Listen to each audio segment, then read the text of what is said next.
In a San Francisco Chronicle article, Jim Doyle writes, "Joe Camel is history in California."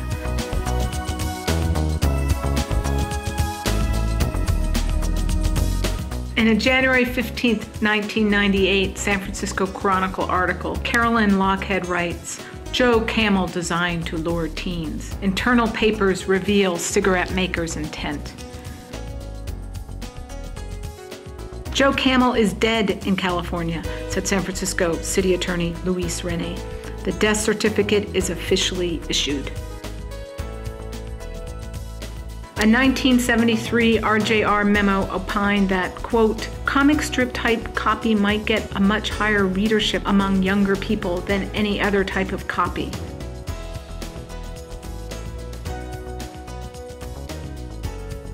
In a January 1998 article called "Blowing Smoke," Doug Levy of USA Today writes, "Recognizing that young smokers, quote, represent tomorrow's cigarette business," unquote, R.J. Reynolds laid plans for youth marketing in 1974 that eventually led to the Joe Camel cartoon ad campaign.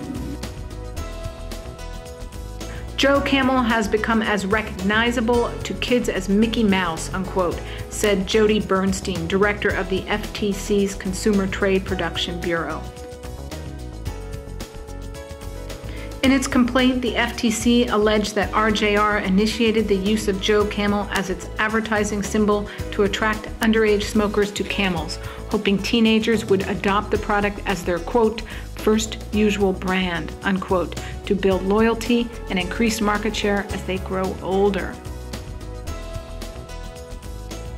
The Camel campaign was first tested in France, where the company's advertising agency described the ad in 1974 as about as young as you can get, and suggested that the use of comic strips to reverse the preference for Marlboros among young smokers.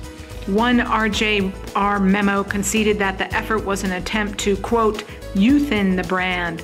The entire advertising and promotional campaign used at the time was geared to this end, with the funny camel playing a key role in the advertising, unquote.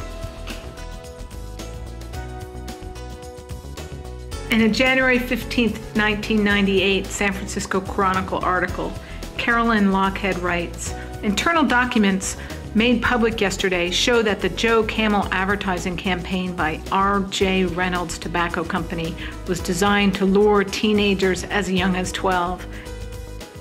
San Francisco City Attorney Lois Rennie released the documents as part of a settlement between San Francisco and other plaintiffs and R.J. Reynolds. The company also agreed to pull the 9-year ad campaign for Camel cigarettes and pay $10 million to San Francisco and several other California cities and counties to finance youth anti-smoking campaigns. In another article written by Doug Levy in USA Today, he writes, "Papers, RJR did court teens. Critics say tobacco firm lied about marketing aim." Newly released documents showing how top executives of R.J. Reynolds Tobacco Company wanted to attract teen customers triggered a new call Wednesday for perjury charges against them. The documents, released Wednesday under terms to settle a California lawsuit, include a 1974 report to RJR's board of directors raising concerns that the company's brands were losing ground in the 14 to 24-year-old category.